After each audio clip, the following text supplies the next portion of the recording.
அனைவருக்கும் வணக்கம். இன்னைக்கு நம்ம தெலுங்குல ரீசெண்டா ரிலீஸ் ஆயிருக்கக்கூடிய குராம் பாப்பி ரெட்டி அப்படின்ற ஒரு சூப்பர்பான சஸ்பென்ஸ் கலந்த த்ரில்லர் படத்தை பத்தி தான் இந்த வீடியோல பார்க்க போறோம். ஸோ வீடியோக்குள்ள போறதுக்கு முன்னாடி இந்த படத்தோட ஒன்லைனை பத்தி சொல்லணும் அப்படின்னா, குராம் பாப்பி ரெட்டி அப்படின்ற படத்தோட நாயகன் ஒரு டீமை ஃபார்ம் பண்ண ஆரம்பிக்கிறாரு. அந்த டீம் உதவியோட சுடுகாட்டுக்கு போய் ஒரு எலும்பு கூட எடுக்கிறார் அப்படின்ற மாதிரி இருக்கும். அது எடுக்கிறதுக்கான காரணம் என்ன, அந்த டீமை ஃபார்ம் பண்ணதால இவருக்கு என்னென்ன மாதிரியான பிரச்சனைகள் வந்தது அப்படின்றதா இந்த படத்தோட மீதி கதையா இருக்கும். ஸோ எக்கச்சக்கமான ட்விஸ்டுகள் இதுல ஒளிஞ்சிருக்கும். கிளைமேக்ஸ்ல எதிர்பார்க்காத ட்விஸ்ட் எல்லாம் நமக்கு காத்துக்கிட்டு இருக்கு. சோ அதெல்லாம் என்ன ஏது அப்படின்றத நாம இந்த படம் பார்த்து தெரிஞ்சுக்கலாமா? ரைட். இந்த படத்தோட ஸ்டார்டிங் சீன்ல ஒரு 3 கேரக்டர் நமக்கு அறிமுகப்படுத்துறாங்க. முதல் கேரக்டரோட பேர் குய்யா அப்படின்றது இந்த பொணத்துக்கெல்லாம் பள்ளம் தோண்டுவாங்க இல்லையா, அந்த வேலைகளை உயிர் மூச்சா பார்த்துக்கிட்டு இருக்க மனுஷன். வேற யாராவது இவரோட தொழில டிஸ்டர்ப் பண்ணாங்க அப்படின்னா எந்த எல்லைக்குமே அவங்க கூட சண்டை போடுவார் அப்படின்ற மாதிரியான அறிமுகம் தான் இவருக்கு இங்க போய்கிட்டே இருக்கு. அது கூடவே ஒருத்தவங்க ஆம்புலன்ஸ்ல பொணத்தை வச்சுக்கிட்டு பயங்கரமா கதறி அழுதுகிட்டே இருக்காங்க.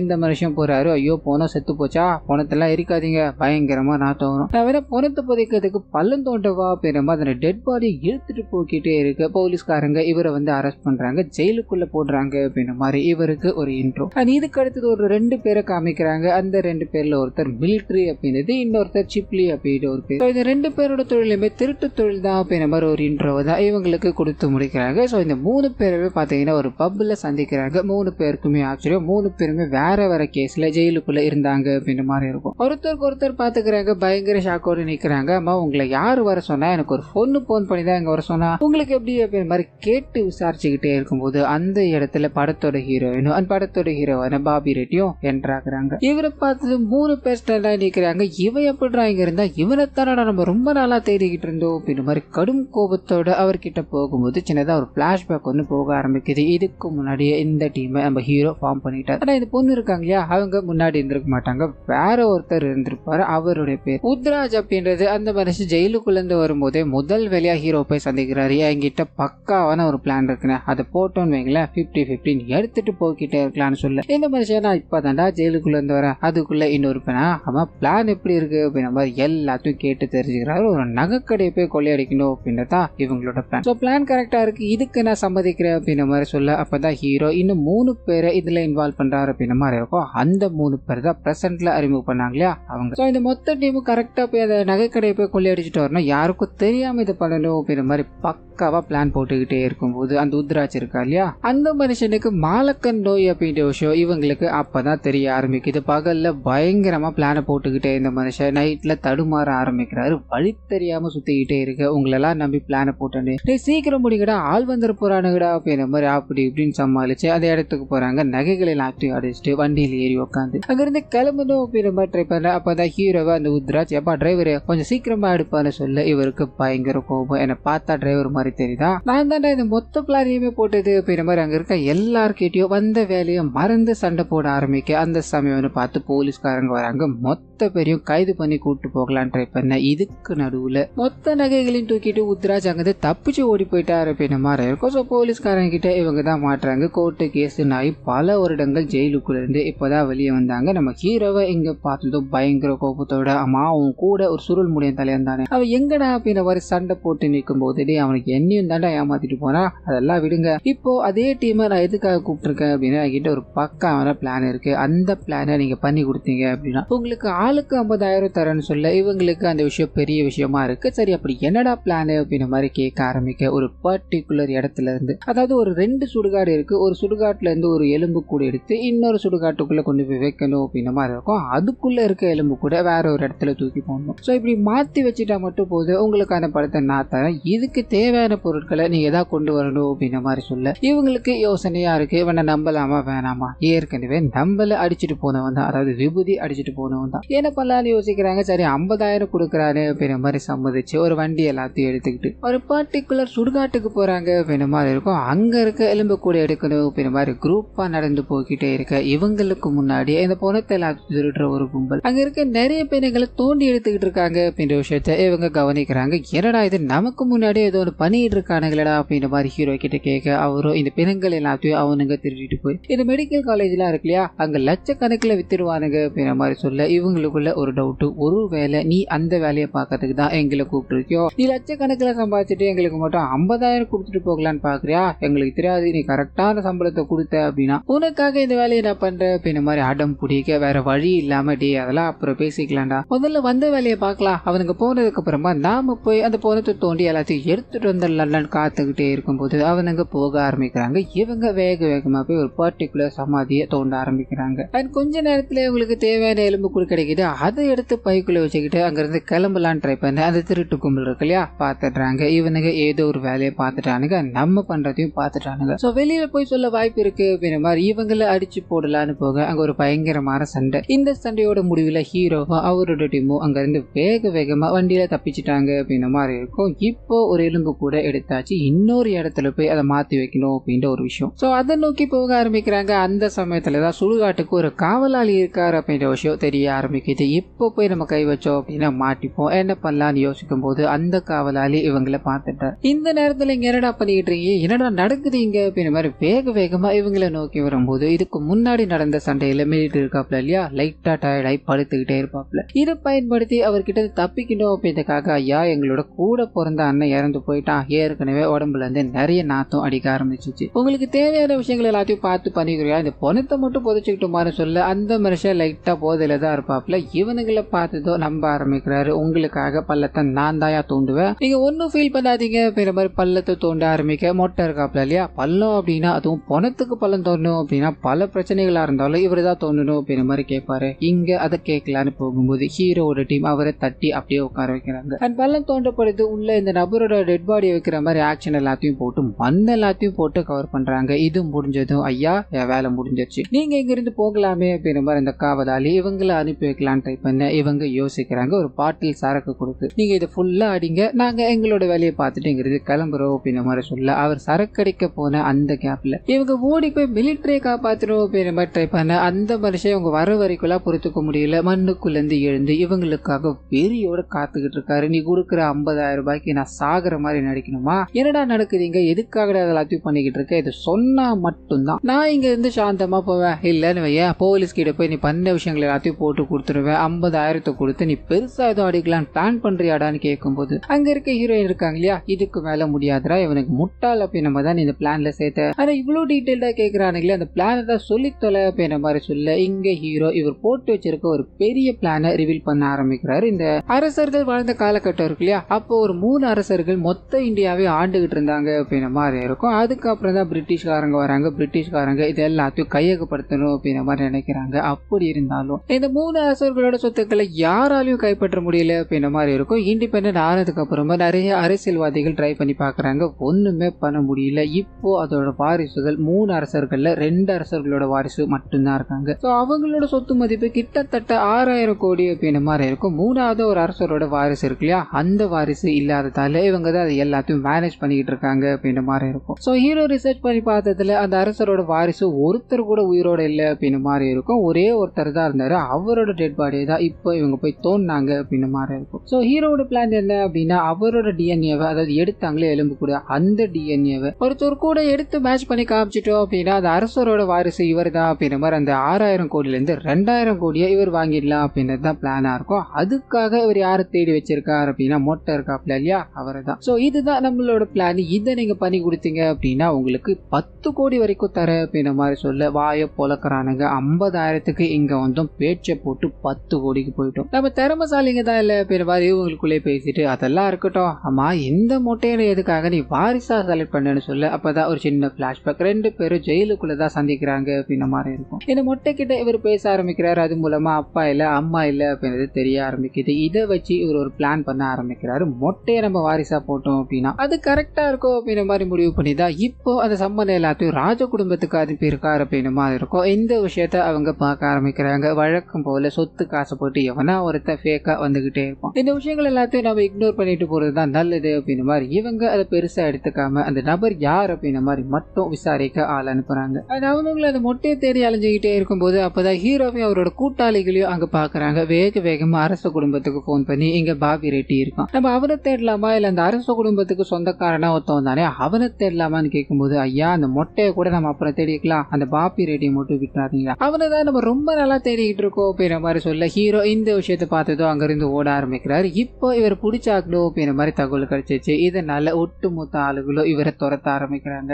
அது கூடவே சம்பந்தமே இல்லாத ஒரு டீம் ஹீரோவை துரத்த ஆரம்பிக்கிறாங்க. கிட்டத்தட்ட 2 டீம் ஹீரோவே அவரோட ஆளுங்களை துரத்திக்கிட்டே இருக்கும்போது ஒரு கட்டத்துக்கு மேல ஃபுல்லா லாக் ஆயிடுறாங்க. வேற வழியே கிடையாது, இவங்களை தாண்டி நம்ம தப்பிச்சு போனாதான் உண்டு அப்படின்ற மாதிரி எல்லாரையும் அடிச்சு போட்டுட்டு அந்த டீம்ல, அதாவது 2 டீம் இருக்கு இல்லையா, ஒரு டீம்ல வந்து ஒரு ஆளை பிடிச்சிக்கிட்டு அவனுங்களை பழைய கைதியா வச்சு தப்பிக்கணும் அப்படின்ற மாதிரி ட்ரை பண்ண அந்த சமயம் பார்த்து ஹீரோ பொத்துன்னு மயக்கம் போட்டு விட வேற வழி இல்லாம ஹீரோயின் அவரு ஹாஸ்பிட்டல் கூட்டு போறாங்க. இப்ப புடிச்சு வச்ச 2 பேரையும் அந்த மிலிட்டரி கூட இருக்க ஆளும் கூட்டு போகணும் அப்படின்ற மாதிரி ட்ரை பண்ண அந்த சமயத்துல தான் மொட்டை இருக்கா இல்லையா, அவரை போலீஸ்காரங்க கஸ்டடி எடுக்கிறாங்க அப்படின்ற விஷயத்த காமிக்கிறாங்க. அரச குடும்பத்துக்கு எதிராக ஒரு கேஸ போட்டுட்டாரு, அது பொய்யா இருக்க வாய்ப்பு இருக்கு இல்லையா, இதெல்லாம் செக் பண்ணணும் அப்படின்ற மாதிரி கூட்டு போக இந்த விஷயத்த 2 பேரும் பாக்குறாங்க. ஒரு பக்கம் பிளான போட்டவ மயக்கம் போட்டு விழுந்துட்டா ஹாஸ்பிட்டல்ல இருக்கான், இன்னொரு பக்கம் பிளானுக்கு அடித்தளமா இருக்கவன் சிக்கிட்டு இருக்கானே, என்னடா பண்றது அப்படின்ற மாதிரி யோசிக்கிறாங்க. புடிச்சு வச்ச 2 பேரும் கஸ்டடியில இருக்க வரைக்கும் நமக்கு தான் பெனிஃபிட் அப்படின்ற மாதிரி புடிச்சு வச்ச 2 பேரையுமே போட்டு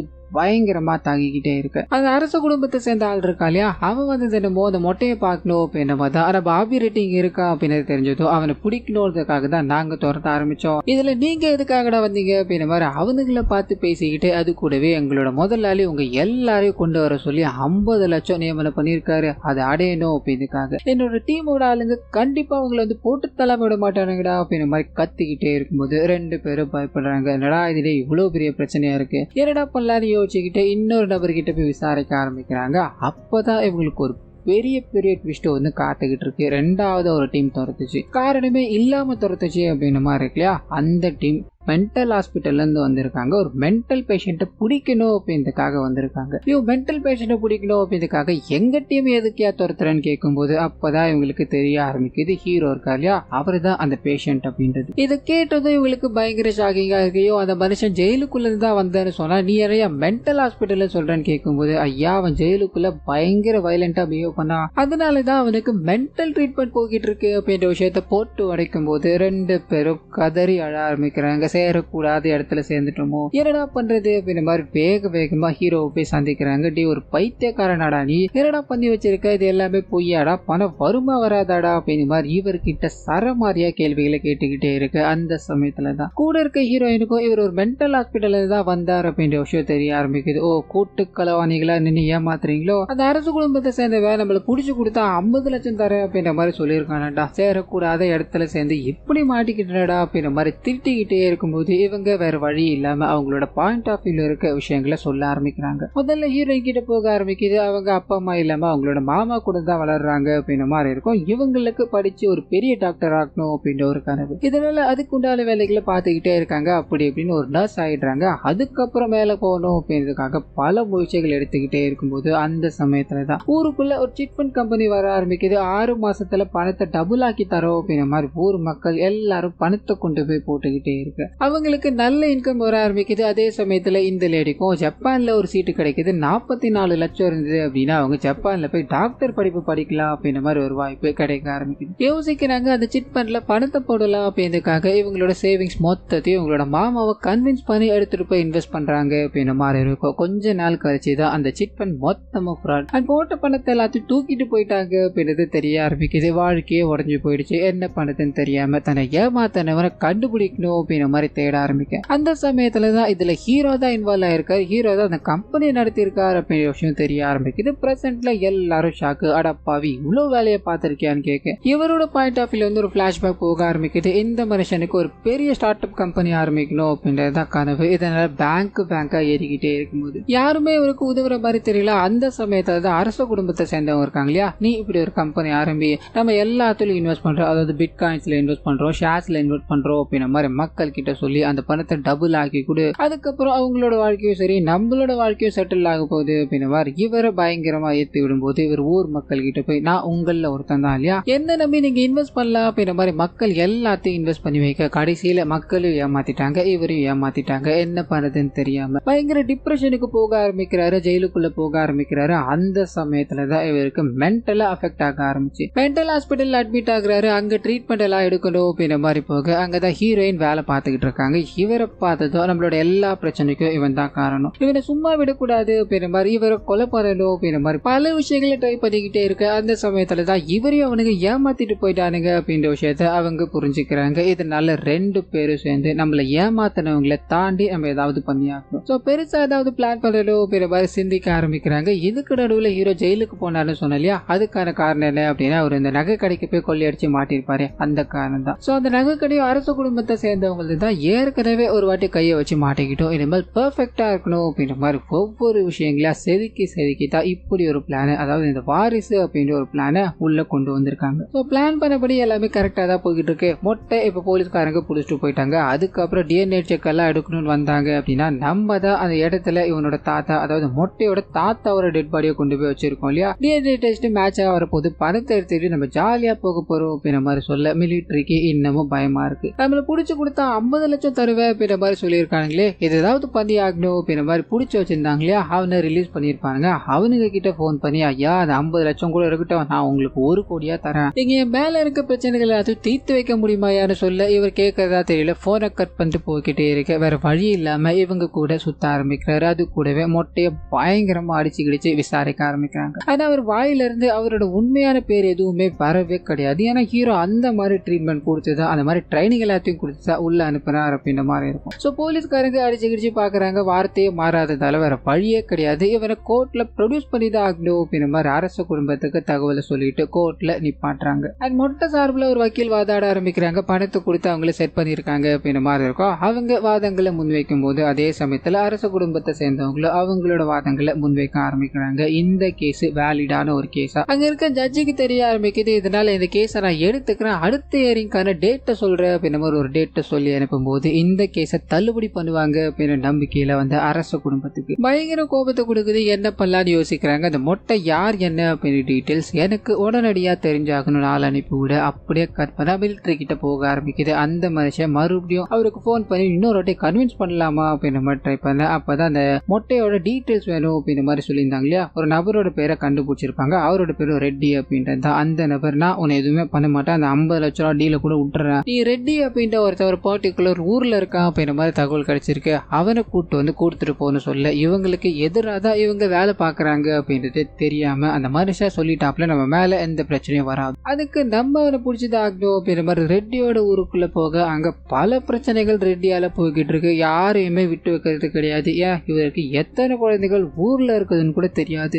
அப்படி ஒரு சம்பவக்காரனா இவர் இருக்கும்போது இவங்க உள்ள போறாங்க. நாங்க இன்கம் டாக்ஸ்ல இருந்து வந்திருக்கோம், நீங்க உடனடியே அங்க கூட வந்தாகணும் அப்படின்ற மாதிரி அப்படி இப்படின்னு பேச்சை போட்டு இவரை கன்வின்ஸ் பண்ணி அங்க கோர்ட்டு கூட்டு போய்கிட்டே இருக்க. அதே சமயத்துல கோர்ட்ல இவங்களுக்கு எதிராக ஒரு ஆள் சாட்சி சொல்ல வர போறா அப்படின்றது இவங்களுக்கு செம்ம ஷாக்கா இருக்கு. அந்த சமயத்துல தான் மொட்டை ஒரு ட்விஸ்ட் அடிக்க ஆரம்பிக்கிறாரு. இப்ப ரெட்டின்னு ஒருத்தர் கூப்பிட்டு வந்தாங்க இல்லையா, அவரு தான் இந்த மொட்டையோட அப்பாவா இருப்பார். என்னடா விளையாடுற, அப்பாவும் இல்ல அம்மாவும் இல்லன்னு சொல்லி தானடா நீ என் கூட சேர்ந்த, இப்ப என்னடா அப்பா இருக்காருன்னு சொல்ல, என் அம்மா இறந்து போயிட்டாங்க, என் அப்பா இருந்தும் இல்லாத மாதிரி தான், அதனால தானே என்ன அப்படி ஒரு வார்த்தையை சொன்னேன்னு சொல்ல, டி சினிமா டைரக்ட்ல பேச இப்ப நேரமாடா, அந்த ஆள் வந்து உள்ள உண்மையை சொல்லிட்டான் அப்படின்னா மொத்தமும் கொலாப்ஸ் ஆயிடுமாடா, என்னடா பண்றது அப்படின்ற மாதிரி இவங்க சோகத்துல இருக்கும்போது கோர்ட்டு கூட ஆரம்பிக்குது. அந்த நபரும் உள்ள வந்து டேய் இங்க என்னடா பண்ணிக்கிட்டு இருக்க, பார்த்து ரொம்ப நாள் ஆச்சாடா அப்படின்ற மாதிரி பையன் கிட்ட பாசத்தை பொழிஞ்சுக்கிட்டே இருக்கும்போது பையன் அப்படியே முழிக்க ஆரம்பிக்கிறா. என்னையா அவன் உன்னோட பையனா, இங்க வந்து அரச குடும்பத்தை சேர்ந்தவன் சொல்லிக்கிட்டு இருக்கா, என்ன ஏது விசாரிக்க மாட்டீங்களா அப்படின்ற மாதிரி கேட்கும்போது இந்த நபரும் ஐயோ அரச குடும்பத்தை சேர்ந்தவனா, அவன் என்னோட பையன்தாயா, அவனோட அம்மா பேரு என்ன அப்படின்னு தான் எனக்கு தெரியல, ஏன்னா ஒருத்தர் கூட பழகிண்டா எனக்கு ஞாபகம் இருக்கும் அப்படின்ற மாதிரி தலையை சொல்ல ஜட்ஜுக்கு புரிஞ்சு போயிடுச்சு. இந்த கேஸை கொஞ்ச நாள் தள்ளி வைக்கிறார் அப்படின்ற மாதிரி இருக்கும். அடுத்த ஏரிங்ல கண்டிப்பா டிஎன்ஏ டெஸ்ட் எடுத்து இவனோட கதையை முடிக்கலாம் அப்படின்ற மாதிரி அரச குடும்பத்தை சேர்ந்தவங்க காத்துக்கிட்டு இருக்காங்க. அதே சமயத்துல கூடவே அந்த மிலிட்டரி இப்படி ஒரு வேலையை பார்த்துட்டேடா அப்படின்ற மாதிரி ஹீரோ அவரை பார்த்து திட்டிக்கிட்டே இருக்க. அந்த மனுஷனுக்கு இது தெரிஞ்சிருந்தது அப்படின்னா பண்ணிருக்க மாட்டாரு. இதனால மன்னிப்பு கேட்டு இதுக்கு ஏதாவது ஒரு வழியை பண்ணணும் அப்படின்ற மாதிரி முடிவு பண்றாங்க. அந்த மொட்டையோட ஊருக்கு, அதாவது ரெட்டி இருக்காரு இல்லையா, அவரோட ஊருக்கு போய் நிறைய ஆளுங்களை எல்லாத்தையும் திரட்டிக்கிட்டு அடுத்த ஹியரிங் வரப்போ கரெக்டா உள்ள என்ட்ராக ஆரம்பிக்கிறாரு. மொட்டைக்கும் அந்த ரெட்டிக்கும் டிஎன்ஏ டெஸ்ட் எடுக்கலாம் அப்படின்ற மாதிரி அங்க இருக்க எல்லாரும் கூடி பேசிக்கிட்டே இருக்கும்போது நிறைய பேர் உள்ள என்ட்ராகிறாங்க. அவரும் என்னோட அப்பா இல்ல அப்படின்ற மாதிரி சொல்லி தப்பிச்சுக்கிட்டே இருக்காரு. எங்களுக்கும் சேர்த்து டிஎன்ஏ டெஸ்ட் எடுத்தீங்க அப்படின்னா அது கரெக்டா இருக்கும் அப்படின்ற மாதிரி ஜட்ஜை போட்டு தொந்தரவு பண்ணிக்கிட்டே இருக்கு. ஏமா இது என்ன இடம்னு நினைச்சீங்க, எல்லாருக்கும் டிஎன்ஏ டெஸ்ட் ஃப்ரீயா எடுக்கிறாங்களா அப்படின்ற மாதிரி குழம்பி போய் அந்த மனுஷன் ஒண்ணு பண்ணலாம், இந்த கேஸ் மொட்டை அந்த அரச குடும்பத்தை சேர்ந்தவரா இல்லையா அப்படின்றதா இல்லையா, அரச குடும்பத்தை சேர்ந்தவர் யாராவது ஒருத்தர் இந்த இருந்தாங்க அப்படின்னா அவரோட டிஎன்ஏவையும் மொட்டையோட டிஎன்ஏவும் மேட்ச் பண்ணி பார்க்கலாமேன்னு சொல்ல இவங்களோட கெட்ட நேரம் ஒருத்தர் கூட இல்ல. சரி, இறந்து போறவங்களோட சமாதியாச்சும் எங்கேயாச்சும் இருக்கா அப்படின்னு மாதிரி கேட்க ஹீரோ பிளான் பண்ண அந்த வயசானவரோட சமாதி இங்க உள்ள வருது. சோ அந்த சமாதியில இருக்க டிஎன்ஏவும் இவரோட டிஎன்ஏவும் எடுத்து மேட்ச் பண்ணி பார்க்கலாம் அப்படின்ற மாதிரி சொல்ல சோ ஹீரோவோட பிளான் இங்க எக்ஸிக்யூட் ஆகுது அப்படின்றது தெரிஞ்சு போயிடுச்சு. பயங்கரமா செலிப்ரேட் பண்ணிக்கிட்டே இருக்கு. அப்பதான் மொட்டையோட அப்பா இவர் பார்க்கணும் அப்படின்ற மாதிரி, அதாவது ஹீரோவை பார்க்கணும் அப்படின்ற மாதிரி வர ஆரம்பிக்கிறாரு. நீங்க ஏதோ ஒரு உள்நோக்கத்துக்காக தான் எல்லாத்தையும் பண்ணிக்கிட்டீங்கன்னு நினைக்கிறேன். சரி, அதெல்லாம் விடுவோம். இங்க ஒரு பெரிய பிரச்சனை உங்களுக்கு வரப்போகுது. அது என்ன தெரியுமா? டிஎன்ஏ டெஸ்ட் மேட்ச் ஆக கூடாது அப்படின்றதுக்காக அந்த சமாதியில இருந்து எலும்பு கூட எடுக்கணும்ன்ற மாதிரி பிளான போட்டுட்டாங்கன்னு சொல்ல இவங்களுக்கு பக்குன்னு இருக்கு. காரணம் என்ன அப்படின்னா அந்த மேட்ச் ஆகணும் அப்படின்றதுக்காக தான் இவங்க மாத்தி வச்சிருக்காங்க. இப்போ அது அரசு குடும்பத்தை சேர்ந்தவங்க மாத்தி வச்சாங்க அப்படின்னா கண்டிப்பா மிஸ் மேட்ச் ஆயிடும். என்ன பண்ணலாம் அப்படின்ற மாதிரி யோசிக்கிறாங்க. ஒரு பிளான போட ஆரம்பிக்கிறாங்க. அது என்ன அப்படின்னா இந்த சமாதியில பேர்ல எழுதியிருப்பாங்க இல்லையா, ஒரு 2 சமாதியை சூஸ் பண்ணி அப்படியே பேரை மாத்தி வைக்கணும் அப்படின்றது தான். ஸோ அந்த மாத்தி வைக்கணும் அப்படின்ற மாதிரி வர கும்பல் வேற ஒரு சமாதியை பார்த்து இதுதான் அந்த ராஜ குடும்பத்தை சேர்ந்தவர் அப்படின்ற மாதிரி அந்த எலும்பு கூட மாத்தி வச்சுட்டு போவாங்க. அவங்க போனதை நம்ம போய் வழக்கமா இருக்கு அந்த பேர் எடுத்து அதுல வச்சிருவோம், வேலை முடிஞ்சது அப்படின்ற மாதிரி இவங்க பேரை மாத்தி வச்சுட்டு போக கொஞ்ச நேரம் கழிச்சு அந்த அரச குடும்பத்தை சேர்ந்த கேங் வர ஆரம்பிக்குது. அந்த மார்க் பண்ணி வச்ச சமாதியை தோண்ட ஆரம்பிக்க இவங்களோட கெட்ட நேரம்னு பார்த்து போலீஸ்காரங்க அங்க வேக வேகமா வர ஆரம்பிக்கிறாங்க. இவங்களை கையும் களவுமா கைது பண்றாங்க அப்படின்ற மாதிரி இருக்கும். டிவி நியூஸ் எல்லாத்துலயுமே அந்த அரசு குடும்பத்தை சேர்ந்தவரோட சமாதியை தூண்டிக்கிட்டு இருக்காங்க. அந்த சமாதியை இப்ப போலீஸ்காரங்க பாதுகாப்பு பண்ணிக்கிட்டு இருக்காங்க அப்படின்ற மாதிரி போக ஆரம்பிக்குது. சோ இவங்க அதாவது ஹீரோட டீம் போட்ட பிளான் என்ன அப்படின்னா அவனுங்க மாத்தி வச்சிட்டானுங்க அப்படின்னா நம்ம போய் கரெக்டா வச்சிடலாம் அப்படின்னு தான் இல்லையா. இப்போ அதுதான் அந்த அரசு குடும்பத்தை சேர்ந்தவர் அப்படின்ற மாதிரி பிக்ஸ் பண்ணி அந்த இடத்துக்கு முழு நேரமா போலீஸ் பாதுகாப்பு கொடுத்துக்கிட்டு இருக்காங்க. இதனால இவங்க மாத்தி வைக்க முடியாத ஒரு சூழல். இப்போ எப்படியா இருந்தாலும் மாட்டிக்கிட்டாங்க. ஏன்னா இவங்க பாதுகாப்பு கொடுத்துக்கிட்டு இருக்குது வேற ஒருத்தரோட எலும்பு கூடு. இப்போ மேட்ச் பண்ணி பார்த்தாலும் மேட்ச் ஆகாது. என்னப்பெல்லாம் மொத்தமும் சொதப்பிக்கிச்சு. இதெல்லாம் உங்களால தாண்டா அப்படின்ற மாதிரி டீம் மொத்தத்தையும் திட்டிட்டு யோசிச்சுக்கிட்டே இருக்கு. அப்பதான் டீம் எல்லாருமே சேர்ந்து மன்னிப்பு கேட்க ஆரம்பிக்கிறாங்க. இவ்வளவு தூரம் நடந்து போச்சு, இவ்வளவு தூரம் புஷ் பண்ணி வந்தாச்சு இல்லையா, ஏதாவது ஒரு பிளானை யோசிப்பா, அதை நம்ம பண்ணிட்டு எல்லாத்தையும் எடுத்துட்டு போய்கிட்டே இருக்கலாம் அப்படின்ற மாதிரி இவர்கிட்ட பல விஷயங்களை கேட்டுக்கிட்டே இருக்கும்போது அப்பதான் ஒன்னத்தை பிக்ஸ் பண்ண ஆரம்பிக்கிறாரு. இப்போ போலீஸ்காரங்க பாதுகாத்துக்கிட்டு இருக்குது. வேற ஒரு ரேண்டமான பர்சனோட எலும்பு கூடுதா இல்லையா, அந்த எலும்பு கூடி யாரோடதுன்னு தெரிஞ்சுக்கிட்டா அவரோட வாரிசு யாராவது இங்க இருந்தாங்க அப்படின்னா அந்த சாம்பிளை கொண்டு வந்து மொட்டையோட சாம்பிள் அப்படின்ற மாதிரி ப்ரொடியூஸ் பண்ணிட்டோம்னா வேலை முடிஞ்சது அப்படின்ற மாதிரி தேடி போக ஆரம்பிக்க அந்த எலும்பு கூடோட ஒரு வாரிசு இருக்கான் அப்படின்றது தெரிய ஆரம்பிக்குது. அங்க போனா ஒரு மிக பெரிய ஒரு ட்விஸ்ட். இவனுங்களை ஏமாத்திட்டு நகையோட ஓடி போனாலே உத்ராஜ் அவர் தான் அது அப்படின்றது தெரிய ஆரம்பிக்குது. ஸோ அங்க ஒரு பாஸ்டரா பயங்கரமான செட்டப்ல வாழ்ந்துகிட்டே இருக்கு. இவனுங்க போறானுங்க பயங்கர ஷாக்கோட இவர்கிட்ட பேச ஆரம்பிக்கிறானுங்க. அப்பதான் அந்த நகை என்னாச்சு அப்படின்ற விஷயம் தெரிய ஆரம்பிக்குது. இவருக்கு இருட்டுல போனார் அப்படின்னா கண்ணு தெரியாது. இதனால அந்த நகைகள் எல்லாத்தையும் எடுத்துக்கிட்டு வெளிச்சமா இருக்க ஒரு இடத்துக்கு போய் விற்கணும் அப்படின்ற மாதிரி ட்ரை பண்ண ஒரு பாயை சந்திக்கிறாரு. அவர் உங்களுக்கு நகையை தானே வைக்கணும், நான் வாங்க கூட்டு போறேன் அப்படின்ற மாதிரி இருட்டான ஒரு ரூமுக்குள்ள கூட்டு போக இவருக்கு வெளியில இப்ப சொல்ல முடியாத ஒரு நிலைமை. இதனால அப்படி இப்படின்னு மேனேஜ் பண்ணி அவங்க கிட்ட போய் டீல் எல்லாத்தையும் பேசி முடிச்சுட்டு வெளியே வந்து பார்த்தா அவனுங்க இவரை ஏமாத்தி இருக்கானுங்க அப்படின்ற விஷயம் தெரிய ஆரம்பிச்சு. ஸோ வேகமா ரிட்டர்ன் அவனுங்களை செக் பண்ணணும்னு போக உள்ள ஒருத்தருமே இல்லை, ஏமாத்திட்டு ஓடி போயிட்டானுங்க. அந்த நகை இருந்தோ இல்லாம போச்சியா, இப்ப எதுக்காக நீங்க வந்திருக்கீங்க, என்ன போட்டு கொடுக்கடா வந்திருக்கீங்க, ஒழுங்கு மாதிரிதான் இங்க இருந்து கிளம்புங்கடா அப்படின்ற மாதிரி இவனுங்க கிட்ட அவர் பேசிக்கிட்டே இருக்கும்போது லைட்டா ஒரு கலவரம் ஆயிடுது. இந்த கலவரத்துல ஹீரோ அவருக்கே தெரியாம அவரோட முடிய மட்டும் பிச்சுட்டு வந்துட்டாரு அப்படின்ற மாதிரி இருக்கும். இப்போ இந்த சாம்பிள் தான் மொட்டையோட சாம்பிள் அப்படின்ற மாதிரி காமிக்கணும் இல்லையா, அதுக்கு ஒரு வேலையை பார்க்க ஆரம்பிக்கிறாங்க. அந்த மொட்டையை ஆள் வச்சு இந்த அரச குடும்பத்தை சேர்ந்தவங்க அடிச்சுட்டாங்க. இதை நீங்க தான் பார்க்கணும் அப்படின்ற மாதிரி ஜட்ஜ் ஹாஸ்பிட்டல்ல கூட்டு வந்து மொட்டையை காமிக்க ஆரம்பிக்கிறாங்க. உடம்புல ஒரு இடம் விடல, எல்லா இடத்துலயும் அடிப்பட்ட மாதிரி பேண்டேஜ் எல்லாத்தையும் சுத்தி படுத்துக்கிட்டே இருக்காரு. இப்போ இந்த சாம்பிளை எப்படிதான் எடுக்க முடியும் அப்படின்ற ஒரு காம்ப்ளிகேஷன்ல இருக்கும்போது அப்பதான் நம்ம முடி மூலமா எடுக்கலாமே அப்படின்ற மாதிரி அங்க இருக்க டாக்டர் வேஷத்துல இருக்க ஹீரோயின் சொல்ல ஆரம்பிக்க முடி மூலமா எடுக்கலாம், ஆனா ஒரு மண்டையில தான் முடியே இல்லையே அப்படின்ற மாதிரி அங்க இருக்கவங்க சொல்லும்போது மண்டையில முடியலன்னா என்ன, காதுல இருக்கே அதை எடுத்துக்கோங்கன்னு சொல்ல சோ இவங்க பிளான் பண்ண மாதிரியே அந்த மொட்டையோட முடிய எடுக்கிறாங்க அப்படின்ற விஷயத்த நமக்கு இங்க காமிக்க அதே சமயத்துல கோர்ட்ல அந்த ரிசல்ட் எல்லாம் வர ஆரம்பிக்குது. இவங்க எதிர்பார்த்த மாதிரி இவர் அரச குடும்பத்தை சேர்ந்தவர் தான் அப்படின்ற மாதிரி இவங்களுக்கு சாதகமா வந்ததால அவங்க அதாவது அரச குடும்பத்தை சேர்ந்தவங்களுக்கு பயங்கர கோபம் அங்க இருந்து கிளம்ப ஆரம்பிக்கிறாங்க. இதுக்கு பின்னாடி ஹீரோ தான் இருக்காரு அப்படின்றது தெரிஞ்சதோ இன்னும் கோபத்தோடு தான் இருக்காங்க. அதே சமயத்துல இங்க எல்லாமே நம்ம பிளான் பண்ணி நடந்துச்சு, எல்லாருமே செட்டில்ட் ஆக போறோம். ஸோ நம்ம டீல பேசி முடிக்கலாம் அப்படின்றதுக்காக மொட்டையை கூப்பிட்டுக்கிட்டு ஹீரோ அந்த அரச குடும்பத்தை சேர்ந்தவரோட வீட்டுக்கு போக, அப்பதான் மொட்டைக்கு பணத்துக்காக ஒரு பள்ளம் தோண்டணும் அப்படின்ற மாதிரி போன் வர ஆரம்பிக்குது. வேக வேகமா அவர் எல்லா வேலையும் விட்டுட்டு ஓடி போக ஹீரோ மட்டும் அவங்களை போய் சந்திக்கிறார் அப்படின்றத காமிச்சு அப்படியே கட் பண்ண மொட்டை எல்லா வேலையும் முடிச்சுட்டு அவரோட டீமை பார்க்க போகும்போது ஹீரோ அங்க வரவே இல்லை அப்படின்ற விஷயம் தெரிய ஆரம்பிக்குது. ஒரு வேலை அவனுக்கு ஏதாவது பண்ணிருக்கலாமோ, நான் அவரை தனியா விட்டு வந்திருக்க கூடாது இல்ல அப்படின்ற மாதிரி டீம் மொத்தத்தையும் கூப்பிட்டுக்கிட்டு அங்க போயிட்டு என்னடா பண்ணீங்க பாபி ரெட்டியா, ஒழுங்கு வரதே அனுப்புங்கடா அப்படின்ற மாதிரி சத்தம் போட்டு கத்திக்கிட்டே இருக்கும்போது அவனுங்க 2 பேருமே இறங்கி வர ஆரம்பிக்கிறானுங்க. நாங்க அவனை என்னடா பண்ண போறோம், அவன் உங்களை தேடி வரலையா அப்படின்ற மாதிரி சிரிச்சுக்கிட்டு ஒரு வீடியோ காமிக்க ஆரம்பிக்கிறாங்க. அந்த வீடியோல தான் ஹீரோவோட சுயரூபம் தெரிய ஆரம்பிக்குது. இது எல்லாமே ஹீரோவோட மாஸ்டர் பிளான் தான். ஸோ தனியா சந்திக்கணும் அப்படின்ற மாதிரி உள்ள போனார் இல்லையா, இவங்க 2 பேருக்கிட்டையுமே ஒரு டீலை போட ஆரம்பிக்கிறாரு. 2000 கோடி அந்த மொட்டைக்கு எழுதி வைக்க போறீங்களா, இல்ல ஒரு 100 கோடி எனக்கு டிரான்ஸ்ஃபர் பண்ண போறீங்களா அப்படின்ற மாதிரி டீலை போட்டு 100 கோடி ரூபாய் இவரோட அக்கௌண்ட்டுக்கு வாங்கிட்டு அந்த மொட்டையோட உண்மையான டிஎன்ஏ ரிசல்ட்டை கொடுத்துட்டு கிளம்பிட்டாரு அப்படின்ற மாதிரி இருக்கும். இந்த விஷயங்களை இவங்க பார்த்ததும் ஸ்டண்ட் ஆகி நிற்கிறாங்க. இல்ல நாங்க இதை நம்ப மாட்டோம், எங்களோட ஆளை பத்தி எங்களுக்கு நல்லா தெரியும்னு சொல்ல, நல்லா தெரியுமா அவன் உங்களை மட்டும் ஏமாத்தலமா, எங்களை இதுக்கு முன்னாடி ஏமாத்திருக்காருன்னு சொல்ல, அப்பதான் அந்த சிட் ஃபண்ட் விவகாரத்துல ஒரு ட்விஸ்ட் ரிவீல் ஆக ஆரம்பிக்குது. ஸோ அந்த கம்பெனியை ஸ்டார்ட் பண்ணணும் அப்படின்ற மாதிரி ஐடியா கொடுத்தது இவங்க தான். இன்வெஸ்ட் பண்ணீங்க அப்படின்னா உங்களுக்கு பெத்த லாபம் கிடைக்கும் அப்படின்ற மாதிரி பிரைன் வாஷ் பண்ணது இவர் தான். ஸோ ஊர் மக்களோட சேர்த்து இவங்க 2 பேரும் ஏமாத்திட்டு தான் அவர் பணத்தை தூக்கிட்டு போயிட்டார் அப்படின்ற மாதிரி இருக்கும். ஆனா அதுக்கப்புறமா இவரே இவங்களோட நகைக்கடையிலயோ கை வச்சார் அப்படின்ற மாதிரி இருக்கும். இவங்களுக்கு ஒரே ஒரு கேள்விதான், எதுக்காக அவன் மறுபடியும் எங்களோட ப்ராப்பர்ட்டியில கை வச்சுக்கிட்டு இருக்கா அப்படின்ற மாதிரி குழப்பத்தில் நிற்கும் போது இங்க இருக்கவங்க கம்ப்ளீட்டா தன்னை ஏமாத்திட்டு போயிட்டான் அப்படின்றத உணர்றாங்க. 50,000 வாங்கிட்டு அப்பவே இங்க இருந்து போயிருக்கலாம், கோடிக்கணக்கில் ஆசைப்பட்டு இப்படி மொத்தமா நக்கிட்டு போயிருச்சாடா அப்படின்ற மாதிரி சோகமா வெளியே வந்து, நாங்களாச்சும் பரவாயில்ல ஏமாந்தோம், ஏன்னா அவன் கூட நாங்க இல்ல, ஆனா நீ கூடவே தானமா இருந்த, நீயும் ஏமாந்துட்டியாமா அப்படின்ற மாதிரி ஹீரோயினை பார்த்து சிரிக்கும் போது அவங்க பயங்கரமா ஒரு மேரியாக் சிரிப்பு அப்படின்னு சொல்லுவாங்க இல்லையா, அதை சிரிக்க ஆரம்பிக்கிறாங்க. நீ எங்க போனாலும் சரிடா, என்னை ஏமாத்திட்டு என்னை விட்டு போயிட்டால, உன்னை தேடி நான் வருவேன்டான்னு சொல்ல அப்படியே கட் பண்ண கண்டெய்னர் நிறைய பணத்தை வச்சுக்கிட்டு எல்லாரும் ஏமாத்திட்டு தப்பிச்சு போயிட்டு இருக்க ஹீரோவை காமிக்கிறாங்க. இந்த மொத்த பிளானும் எக்ஸிகியூஷனும் இருந்துதான். இவனுங்களை உள்ள கூப்பிட்டு ஒரு வேலையை கொடுத்தா இவனுக்கு எவ்வளவு பிரச்சனை கொடுக்க முடியுமோ அதெல்லாம் கொடுத்துட்டானுங்க. அது எல்லாத்தையும் கொடுத்துட்டு ஈக்குவல் ஷேருக்கு வரானுங்களா, அதெல்லாம் முடியவே முடியாது. இந்த மொத்த பணமும் எனக்கு தான். இது மட்டும் இல்லாம இன்னும் நிறைய இடங்கள்ல சொத்துக்கள்லாம் இருக்கு இல்லையா, அதையும் எடுக்க போற அப்படின்ற மாதிரி சிகரெட்டை பிடிச்சிக்கிட்டு வண்டியில வேகமா போய்கிட்டே இருக்க ஹீரோயின் இன்னொரு பக்கம் அவரை பழி வாங்கணும் அப்படின்ற மாதிரி கிளம்புறாங்க.